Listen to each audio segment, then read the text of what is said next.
Okay, so with this class, I thought I would take some time to talk about what's going on in Israel and Palestine and try to provide some background context, stuff that you're not often, if at all, hearing about, which I think is obviously very important to try to understand what is going on now. So I'm just going to try to provide a very brief overview of more recent stuff. I mean, this is a very long-standing issue that goes back at least 75 years to the founding of the state of Israel in 1948, if not before then as well. However, I think one of the things that has to be looked at right now is what is the current composition of the Israeli government, and to what extent did that play a role in the recent attacks on October 7th. So one thing that you're not often hearing about, or really at all, at least in American media and with American government, is that the current Israeli government is basically the most, right-wing government, the most fascist government, really, that Israel has ever had in its entire history. And that is saying something, of course, because throughout large parts of its history, it has been a very tough government, in the way it treats the Palestinian people. So this article here is from the Times of Israel, which is a Israeli newspaper. And it says, Netanyahu returns as prime minister, wins Knesset support for Israel's most hardline government. The Knesset is the Israeli parliament. So even Israeli newspapers acknowledge that the current government is the most hardline, the most right-wing, the most extreme government, again, that Israel has ever had. And it's hard not to think that that doesn't play a role in Hamas's attacks. They are trying to create an outrage, an international incident, basically, to draw attention to what is going on, because the situation is horrible. I don't think that people can really properly judge what is going on right now without understanding the conditions for people in Gaza, which is alternately described as being a prison or a concentration camp, and the fact that there's basically no progress in these situations at all. I love the people that say things like, Hamas has just ruined Israel's chance for peace. It's like, what peace? What are you talking about? With this government, there was no chance for peace at all. This government is extreme. It is, again, the most right-wing government that Israel has ever had. So Netanyahu, who has basically been in power since the 1990s, late 1990s, is a very extreme figure to begin with. I mean, he's an extremely, right-wing figure in Israeli politics. He is this longest-serving prime minister. He's been around for a very long time. But keeping that in mind, the current government that he has put together with other even more right-wing political parties in Israel is, again, even that, even this current government exceeds previous governments up until now. So what this article does, it gives you somewhat of an overview of some of the officials within the government. For example, Bezalel Smotrich, who, in addition to once describing himself as a proud homophobe and advocating for Arab-Jewish segregated maternity wards, was arrested by the Shin Bet, that's the Israeli Internal Security Force, in 2005 on suspicion of planning a violent pro-settlement demonstration. Will be an independent minister in the defense ministry overseeing Jewish and Palestinian construction, the West Bank's Area C. So the presence of Orthodox Jews within the current government who have very extremist views. There are different, segments of Orthodox Judaism. Some of them, in fact, are opposed to the Israeli government, but many of them have very, again, sort of a fundamentalist approach, a fundamentalist worldview, not all that different than Christian fundamentalists that you would see in this country, are sort of at the forefront of these efforts to colonize and to establish settlements in basically illegally occupied land. So this is, again, where you have to go a little bit deeper into the context here. But, in 1948, the Israeli state is established, leading to what is known as the Nakba for the Palestinians, the catastrophe, where people were expelled from their homes, their land was taken over, creating basically almost a permanent class of refugees, a Palestinian refugees that continue to exist to this very day. There are still refugee camps that are in existence now, made up of people or the descendants of people that have had their homes, literally stolen from them. In 1967, Israel annexed more territory after a war known as the Six-Day War, including the Gaza Strip, the West Bank, and the Golan Heights in Syria. Now, a lot of the modern conflict revolves around this issue of building settlements, building Israeli settlements in these areas. The land taken in 1967 is considered to be illegally occupied, and a lot of the current thrust of what is going on now, again, pivots around Israel giving back this territory to an independent Palestinian state. There were settlements in Gaza up until 2005. Since then, Israel has withdrawn from that area. But again, conditions for people in Gaza have not improved in the slightest, really. And again, many people describe it as either a prison or a concentration camp, which has just horrible standards of living. In the West Bank, you continue to see this issue evolving over the construction of these settlements in this area. Again, land that is supposed to be for the Palestinians. But what you have are these basically religious fanatics who are building, essentially colonizing the area, sort of entrenching themselves, embedding themselves in land that is supposed to be for the Palestinians. And this current government is very much supportive of that. I mean, it's literally made up of people who comprise this sort of settler class that you see within Israel today. Another figure is this guy right here, Itamar Ben Gideon. Let me make this smaller a second so you can see this. Again, a far-right political figure within Israel. He is a settler. He has faced charges of hate speech against Arabs. He was known to have a portrait in his living room of Israeli-American terrorist Baruch Goldstein, who massacred 29 Palestinian Muslim worshippers and wounded 125 others in Hebron in the 1994 Cave of the Patriarchs massacre. So he had a portrait, literally a portrait of a mass murderer hanging in his home, which he only removed basically after he got into politics. I guess he was concerned of the optics, or somebody advised him that would not look so good. He was also previously convicted in 2007 of supporting a terrorist group known as Koch, which espoused Kahanism and extremist religious Zionist ideology. And again, this whole political ideology of Zionism is the idea that Jewish people need their own country. They have to have their own homeland.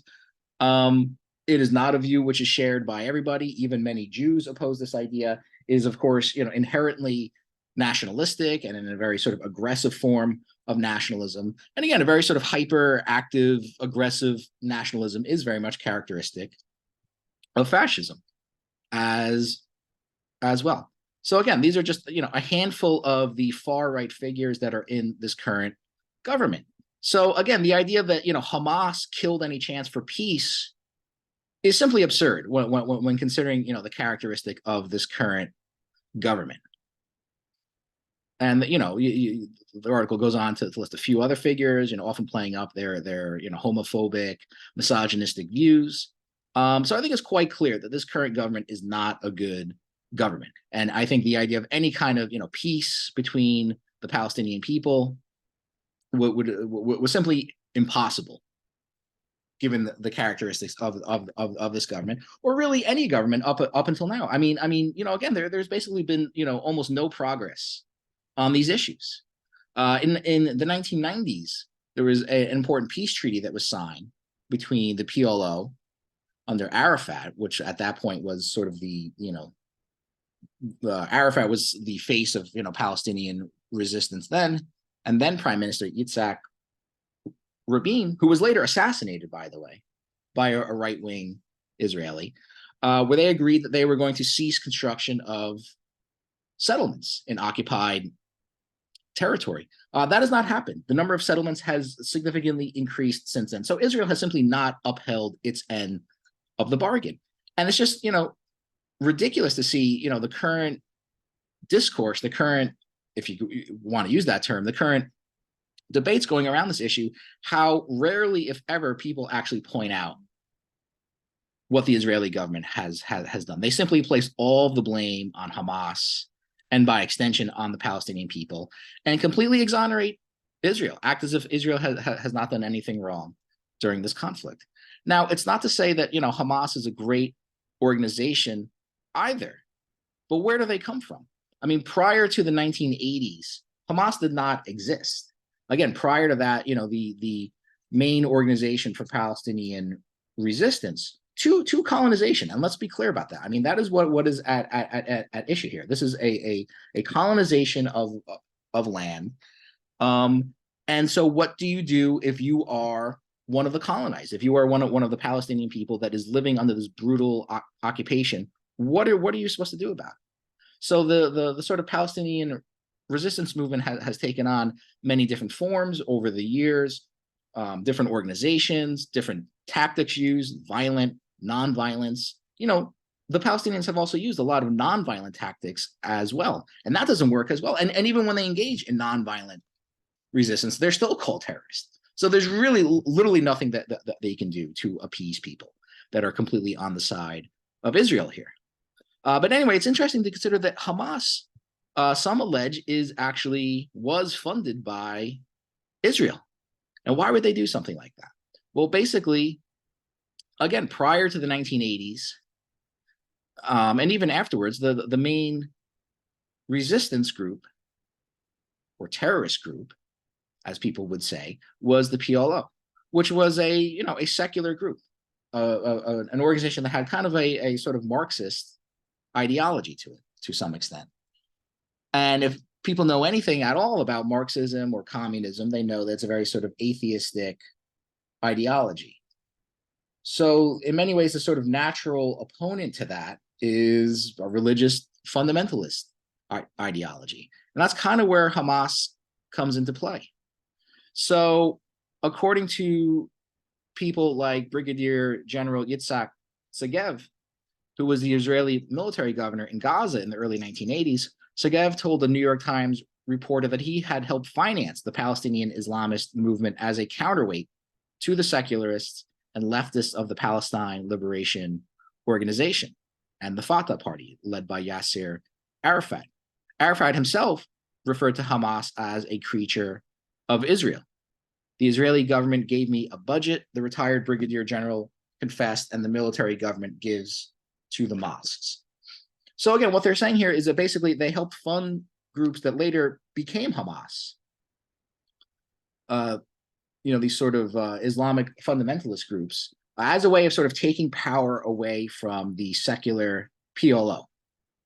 And in that regard, it worked. They did in fact take power away from them to the point that now, Hamas is sort of like the primary organization of Palestinian resistance. Fatah has now basically become, been reduced to kind of a secondary role, although they are still sort of the governing authority in the West Bank and sort of the second largest political presence in Gaza. Hamas, to my great regret, is Israel's creation, according to Avner Cohen, a former Israeli religious affairs official who worked in Gaza for more than 2 decades, who told the Wall Street Journal in 2009. Now, this article has links to these articles, which you can see. I would have included them myself, except, if you don't have a subscription to these newspapers, unfortunately, it's sometimes hard to actually read these articles, but you can certainly read them, read more into this if you want. Anyway, I think there's, that is enough evidence to say that there is certainly a claim that can be made that Israel helped fund Hamas. The motivations for that are fairly clear: to take power away from the PLO, which did in fact happen. Now, what happens after that? Did they somehow not anticipate that this could become a kind of, Frankenstein monster that could turn against them? Is Hamas still secretly controlled by Israel, as some people allege? I don't necessarily know that to be true. I would think maybe the more likely scenario is that, it's something that they helped support early on, which then kind of turned against them, possibly. I would also point out that this is not the first time that governments like Israel or the United States have funded and supported these Islamic fundamentalist movements to support their political objectives. The United States funded the groups that later became Al Qaeda and even the Taliban against the Soviet Union in the 1980s. The British Empire is often accused of supporting the House of Saud in Saudi Arabia, or which became Saudi Arabia, which has a very, also kind of, fundamentalist, Islamic view of things as a way of sort of undermining the Ottoman Empire or the Turkish Empire, basically. So there's actually a fairly long history of governments like this supporting fundamentalist movements as a way of undermining their more immediate political rivals. And again, this is in the context of, with Hamas, at least, this is in the context of the 1980s, although, also with the Afghanistan thing as well.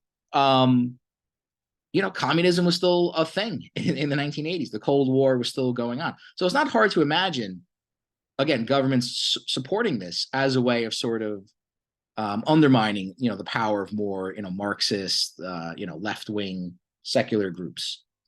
So that's something to keep in mind. So, you can criticize what Hamas did.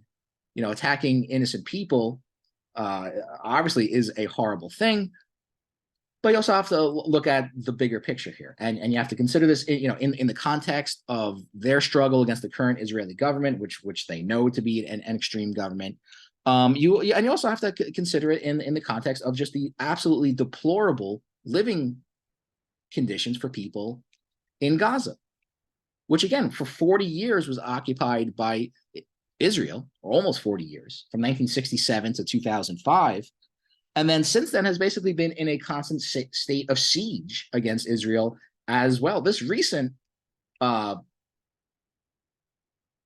uprising is the most significant so far in its history. But, there are several highly notable incidents, conflicts, wars, whatever you want to call it, between Israel and Hamas since 2005, including in 2008, in 2009, in 2014, in 2012, and 2018. I mean, there's, as far as I can tell, there's hardly maybe any year that has gone by where there has not been, armed conflict between Israel and Hamas.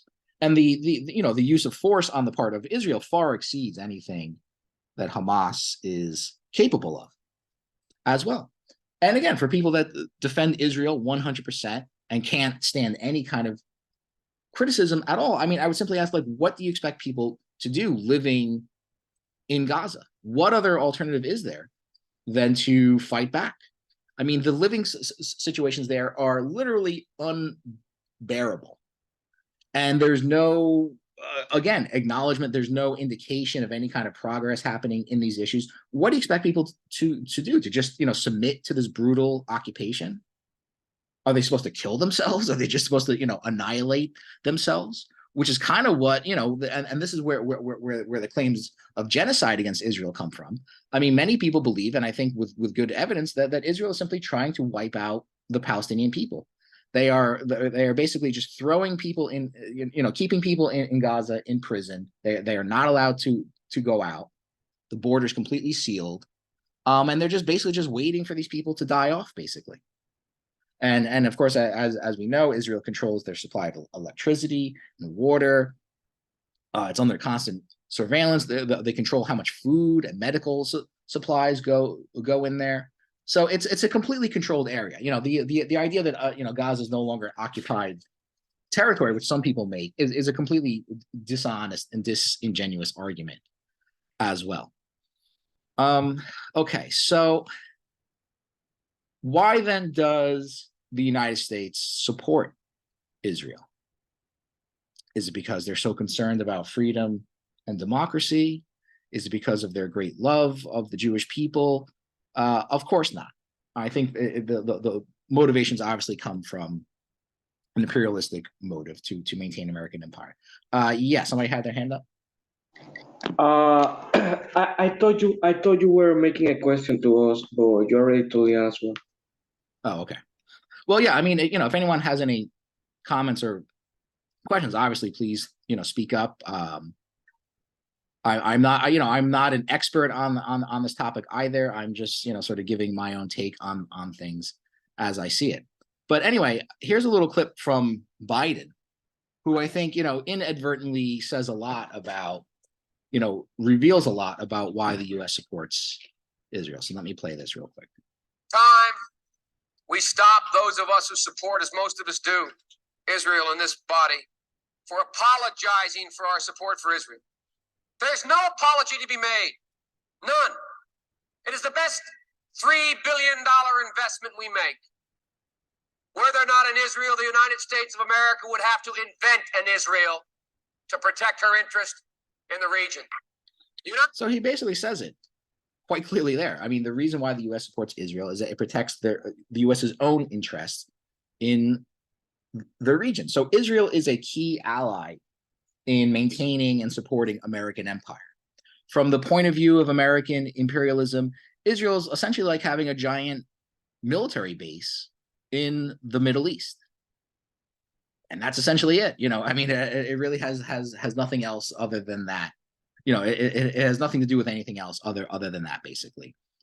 America is a giant empire. Israel is a key ally in managing this empire, basically. And everything else essentially, stems from that. Now, Biden, goes on to continue to make other comments, which basically speak to the same point. States would have to go out and invent an Israel. Second part is people should understand by now, this should be crystal clear, that Israel is the single greatest strength America has in the Middle East. I always say to my friends, when I say those things to you, I say, imagine our circumstance in the world were there no Israel.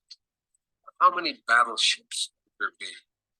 How many troops would be stationed?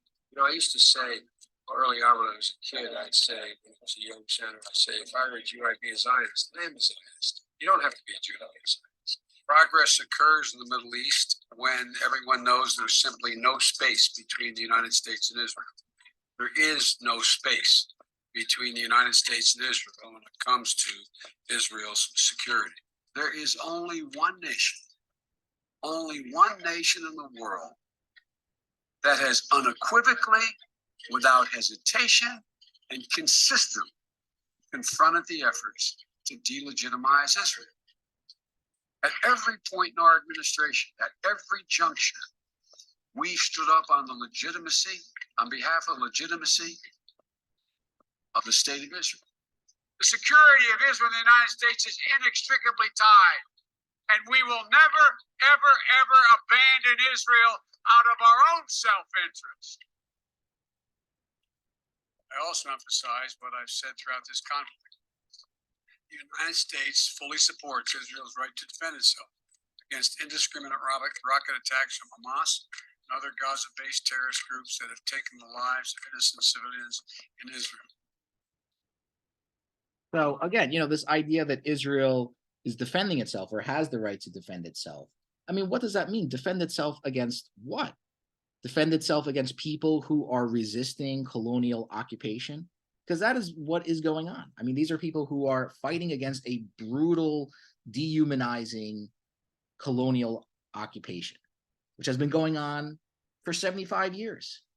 So again, what do you expect people to do? I mean, in the eyes of the UN and in international law, by the way, it is acknowledged that the people have a right to engage even in armed resistance against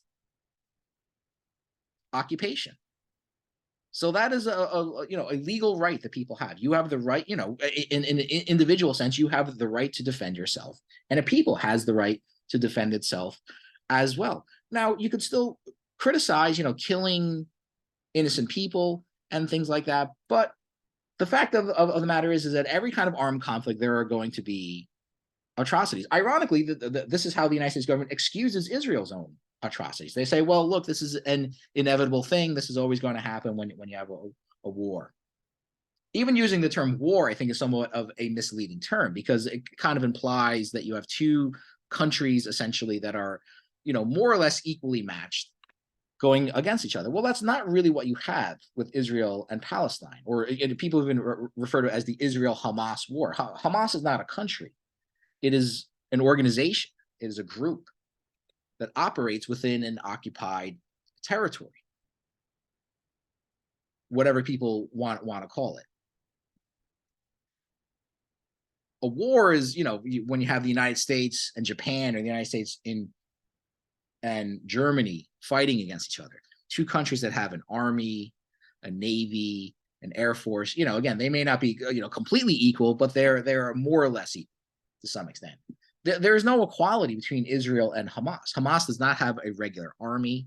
It certainly does not have a navy or an air force. So even you have to even be careful with the words that you use, especially words that are defined by the mainstream media and by the government. Even calling it a war, I think, may be a little misleading. Although there are other people who are opposed to Israel who seem to use that term as well. But again, an armed resistance, a resistance against an occupation, a resistance against colonization. These are other ways in which you can phrase it as well. Anyway, so Biden says you don't have to be a Jew to be a Zionist. Well, I mean, that is true. And I think it is also important to point out that many Jewish people are, again, opposed to Israel, opposed to what Israel is doing in the United States and even in Israel. So I show this briefly just because this happened last week. I've seen a lot of it, I guess, because I'm much more plugged into the, alternative, non-mainstream, non-corporate media. But I'm surprised how many people I've talked to that had no idea that this even happened. So this was an incident at the Capitol or in a portion of the Capitol building. Jewish protesters who basically occupied a portion of it, basically, as you can see here, calling for a ceasefire. And also using the slogan "not in our name," and in other words, don't use the identity of Jewish people as a means of justifying war crimes and genocide against the Palestinian people. And of course, there's no doubt the Jewish people have suffered centuries, if not really millennia of persecution. But does that give people a right to then inflict those same crimes on other people, to persecute other people in response to your own persecution? What kind of argument is that? What kind of logic is that? And again, I mean, the idea that, going back to this idea that Israel has the right to defend itself. Well, again, what is it defending itself against? It's defending itself against people who are resisting occupation. And defending yourself does not include war crimes. It does not include killing women and children, killing civilians indiscriminately. It does not include imposing what is known as collective punishment on the people as a whole, which is going on now as they as they have cut off the supply of electricity and water to the people of Gaza. That is, again, what in international law is known as collective punishment. And that is a war crime.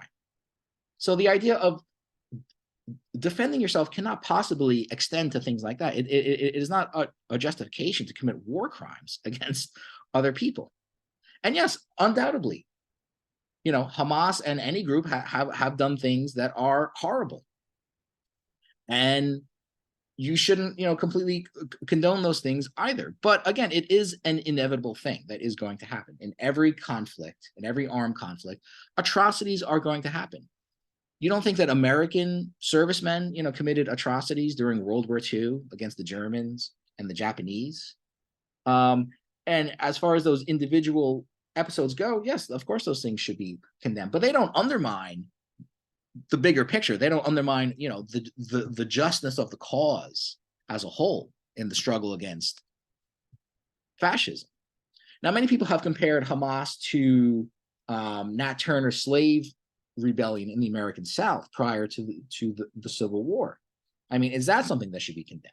And again, Nat Turner engaged in atrocities. I mean, he ordered his followers basically to kill any white person that they could find. And I think something like, maybe around 60 people were killed. But the abolitionists of that time supported him, people like William Lloyd Garrison, people like that, because they realized, of course, that the conditions of slavery were, literally driving people crazy. And that since there was no progress being made on this issue at all, obviously to abolish slavery, that it almost forces people to have to engage in things like this as a way of resisting just a truly unbearable, unconscionable in this case, slavery, or in the case of again, a colonial occupation, something that just cannot be endured.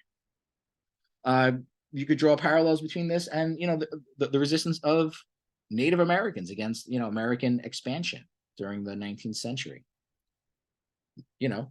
Native American people occasionally did horrible things. They scalped people. They killed women and children. And again, you have to separate those individual acts from the, basically the bigger picture, from the larger context, the larger idea of the struggle. And again, these individual acts, I think, do not disqualify the legitimacy of resistance against these things. Now, let's also keep in mind the scale of violence inflicted against the Palestinian people. So again, this recent attack has claimed the lives of somewhere around 1,300, 1,400 Israelis. That is the most that Israel has really ever suffered. And as you can see here, this is data from the United Nations. Between 2008 and 2023, prior to the attack, 308 Israelis were killed over the course of 15 years. Now, again, that's still horrible. Any loss of life obviously is a horrible thing. But in the case of Israel, it's very small. I mean, many of these attacks, and which again include primarily these rocket attacks, result in a very low death toll. Single-digit numbers, double-digit numbers, very small amount. Keep in mind also that these are also the results of Hamas launching, in most cases, hundreds of rockets at Israel during these different episodes, sometimes resulting in, again, just a single-digit death toll. That's something to keep in mind as well for the next point I'm going to make. But look at the amount of Palestinians that have been killed during the same period of time, significantly more.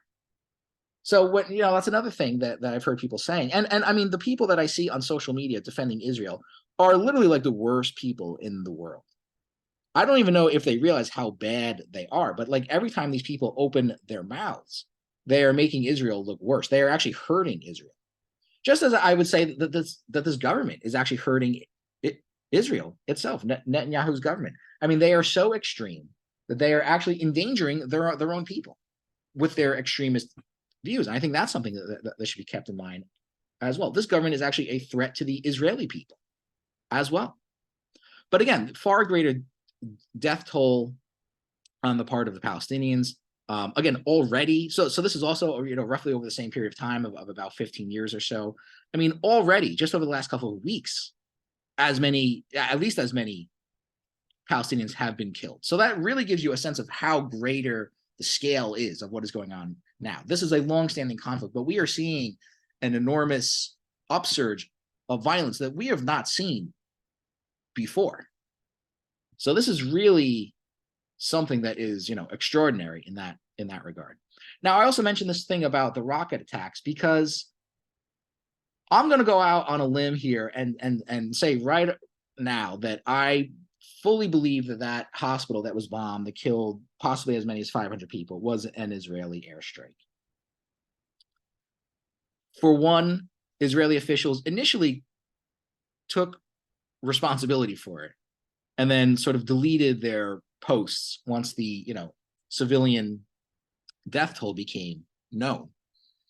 Secondly, it just doesn't make sense. If you look back here, you have in some cases 7 people being killed in 2012 as a result of hundreds of rockets being launched against Israel, or even prior to that.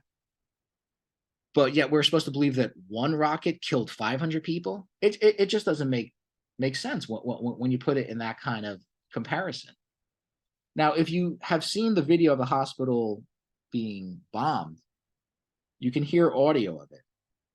And what some people have been saying, I am not a munitions expert either, but some people have been saying that it is this, JDAM missile, which the United States has and which it has supplied to Israel.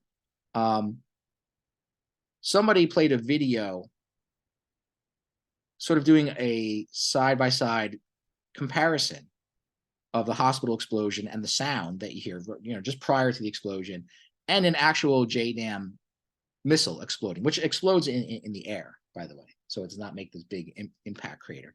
And it sounds pretty much like the same thing. So I'm going to, and there's a precedent of things like this happening. We know the government lies. The Israeli government has attacked hospitals before, as well as other, targets, which should not be, which is of course also, a war crime, of course. So I'm just going to go right out there and say that I firmly believe that Israel is responsible for this horrible attack, bombing a hospital and killing, 500 people. Although some estimates, U.S. estimates place it lower, between 100 and 300. Although I don't think those are very reliable estimates. From what I've read, 70% of all the casualties in Gaza right now are women and children. So this is just, indiscriminate killing of people who had nothing to do with what is going on. Now, one incident, and this is changing things up a little bit, where the government has definitely been caught lying, which is fairly recent, was this incident over the Chinese spy balloon. Does anybody remember this? This is just from earlier this year. And if you do, you probably remember all the hysteria that was generated over this thing. So look at the dates of these headlines here. In April, Chinese spy balloon gathered intelligence from several U.S. military sites. What we know so far about the Chinese spy balloon. Within 3 months, they basically changed their story and now acknowledge that the balloon was not, in fact, collecting information. Here's a headline from CNN. Chinese spy balloon was able to transmit information back. But by the time you get to the end of June, Chinese spy balloon did not collect information. And it's since been, revealed to be just another lie, basically.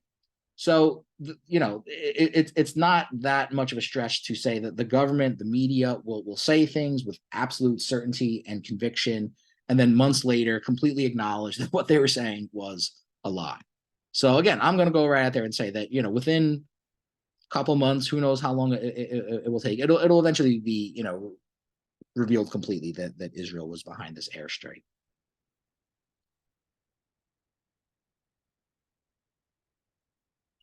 I got a couple more points that I want to make about this. And then we'll move on to something else. But you also have to consider, again, not just Biden, of course, but the, almost complete support for both political parties for Israel as well. So this is something known as the, funding for the Iron Dome, this missile defense system, which Israel has in place since about 2011, which probably, many people would argue, contributed to this sense of invincibility that the Israeli government had. That they had thought that since they had this thing in place, that they could not be touched, they could not be harmed by Hamas, which perhaps helps explain why they were so taken off guard by what has recently happened. But I'm not so much interested in this and talking about the Iron Dome, but just as an indication of the level of support that, again, both parties have for Israel. And again, I've often said that, I reject this idea that the Democrats are the lesser of two evils, especially when it comes to foreign policy. I love these people also who say that, oh, well, if Trump was here, this would not be happening. It's like, really, who really, like, who are you kidding? It would be exactly the same if Trump was in office now. But here again, I mean, you have almost a perfect indication of this here, that the Democrats are not the lesser of two evils. You have literally the same number of Democrats voting for this as you do Republicans. Only 9 people out of 435 oppose this. You can see who voted no against it here. 1 Republican. You have a handful of the members of the so-called squad: Ayanna Pressley, Rashida Tlaib, Ilhan Omar, and Cori Bush. Everybody else basically voted yes, except for AOC, who voted present. And if you go down here, you can see the, other than AOC, who voted present, which is basically like not voting yes and not voting no, a move she was, widely criticized for basically not taking a stand on this issue. The rest of the entire New York congressional delegation voted yes for it, as it did, of course, for most states, including people like Jamal Bowman, who's another member of the squad, and other progressive members of Congress like Katie Porter in California, Ro Khanna. So again, support for Israel is pretty much unanimous across the board, no matter what state you live in. Now, there are things that people can do about it. You've probably seen the massive protests that are going on, much more so in favor of the Palestinians. I mean, there's clearly more popular support for the Palestinian cause than there is for Israel. Most of the people that I've seen that support Israel generally seem very sort of, bourgeois, very, bougie, upper class people, whereas the Palestinian supporters definitely seem much more working class as well. If you are not able to, attend a protest, if you care about this, and I hope you do, because you should recognize that your government is complicit in war crimes, basically. If you're not able to do something like that, there are other things that you can do. You can write letters to your member of Congress and to the two senators from your state as well. I did that. I did not live in New York City, so it's very hard for me to get into the city to attend things like this. But I did write a letter to my member of Congress, who was a total Israel fanatic, by the way, a guy named Josh Gottheimer, as well as to the senators from my state as well. So that is something that you can do.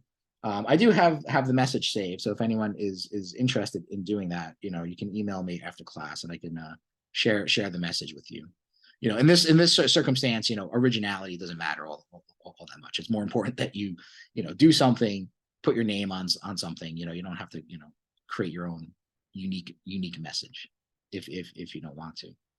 But that'd be something to keep in mind. Anyway, one guy that's been talked about a lot is this guy Richie Torres, who represents the South Bronx, which is the poorest congressional district in New York State. So this is a guy who should be fighting American empire, because again, a big part of the reason why the United States does not have free healthcare, free college like many other countries does, is of course because of our massively bloated, wasteful military budget. So this guy should be at the forefront of people fighting against that, but he's not. In fact, he is totally all in on support for Israel, and he makes the same kind of stupid claims that most people make, quite frankly. So here he says the anti-Israel haters were chanting, resistance is justified when people are occupied. Occupied? Israel has not occupied the Gaza Strip in 18 years. Israel withdrew from Gaza back in 2005, and Hamas has been oppressing the Palestinians of Gaza since 2007. Do facts no longer matter? It's amazing how short a statement this is, how much bullshit there is in this statement. So first of all, resistance is justified when people are occupied. That is not just a slogan. Again, that is something that is actually recognized in international law. To argue that the Gaza Strip is no longer occupied is just a complete fallacious argument. It is playing, a word game, a semantic game, basically, when you consider that, first of all, the Gaza Strip was occupied, like I said, for about 40 years. And since then, it is completely controlled. The borders are almost completely controlled by Israel. Israel controls everything that gets in and out. It's just simply absurd to argue that the Gaza Strip, is an independent, sovereign territory. Nobody in their right mind would call an area free and independent when another country basically controls your electricity, your water supply, the flow of food and medical supplies in and out of your territory. It's just absurd to argue against that. So Gaza is still occupied. It's just occupied in a different way than it has been for the last, almost, like I said, 40 years. It is heavily surveilled. People who cannot leave Gaza, that's another thing. Almost 50% of people that live in Gaza are children because the life expectancy is so low there. And so there are many people who live in Gaza who have never even seen an Israeli person. Yet you see surveillance drones flying over constantly. And like I said, there's hardly a year that has gone by where Israel has not, launched airstrikes against Gaza. So imagine living in an area where you're, routinely bombed by people that you've never even seen. And yet that is the reality of your life. So, to say that Gaza is no longer occupied is a completely dishonest, disingenuous argument to make. It is still a controlled territory. There is no independence there. There is no freedom there. The people in Gaza are still completely controlled, essentially, by Israel, even if Israel no longer formally occupies it, as it did for, like I said, almost 40 years. And the idea that Hamas has been oppressing the Palestinians of Gaza since 2007, Hamas was voted into office by what is, almost universally considered to be a free and fair election. So whatever you think of Hamas, they were voted into power by the people that live in Gaza. Now, it doesn't mean that they have unanimous support. When you actually look at the breakdown of voting, Hamas received, they had one election, by the way, in 2006. They have not had any elections since then. Hamas won about 45% of the vote, the largest of any party running, though still obviously short of a majority. Fatah was close, I think, with about 40 or 41% of the vote. So it is a party that enjoys some level of popular support, certainly not universal, certainly not even maybe a majority of support. So it's amazing, like I said, in this very short statement, how full of shit this guy can be. He also, refers to Jewish students from Cooper Union had to lock themselves in the library in order to escape an aggressive anti-Israel mob. I'm not sure what this is. I looked at this, the video is literally 6 seconds long, and all you just see is a bunch of people standing in a room and the people knocking on the door outside. I don't know what this is about. I'm also not going to do any, extra homework on these things either. I resent the fact that there are so many bogus claims being made that even if something is said that is true, you almost can't blame a person for not believing it or believing that it's taken out of context or whatever. I mean, besides the lies over the hospital bombing, we've also had other lies debunked, like babies being beheaded, which was shown not to be true. There were fake images of burnt corpses being circulated by conservatives like Ben Shapiro, which later turned out to be faked as well. So when you so blatantly lie about things, it's hard to really take anything seriously. And I just don't have the time to investigate every single incident of anti-Semitism or every single atrocity that is supposedly being committed. Again, especially considering that many of these things are faked. So I don't know what this is about. It's literally a 6-second video. Again, any kind of anti-Semitism or violence against any people should be condemned, of course, though. Here's another thing: a horrifying chant outside my office. Say it loud, say it clear. We don't want no Zionists here. Since most Jews identify as Zionists, these haters are calling for an anti-Semitic expulsion. Well, where is he getting that from? That most Jews identify as Zionist? I'm not sure that's true at all. I think that's something he just made up. Again, after all, there are many Jewish people who are very critical of the Israeli state, even people in Israel itself, and especially Jewish people living outside of Israel.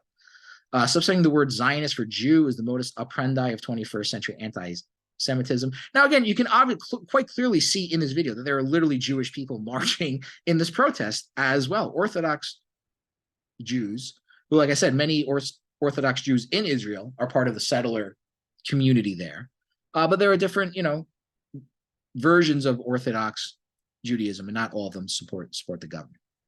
So I shouldn't, single out or isolate one group as being the problem here. And this response that you see from people, really speaks to how bad the situation here, how bad the situation is. You literally cannot criticize Israel at all. If you say anything about a government that is, freely and openly committing war crimes in front of everyone's eyes, you're called an anti-Semite, as if you're like some kind of like fucking Nazi or something like that. It is complete horseshit. The Jewish people have suffered a lot. Everybody realizes that. I mean, I've even talked about that in this class before.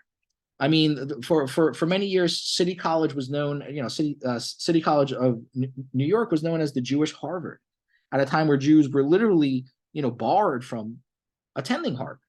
So clearly there's a long history there.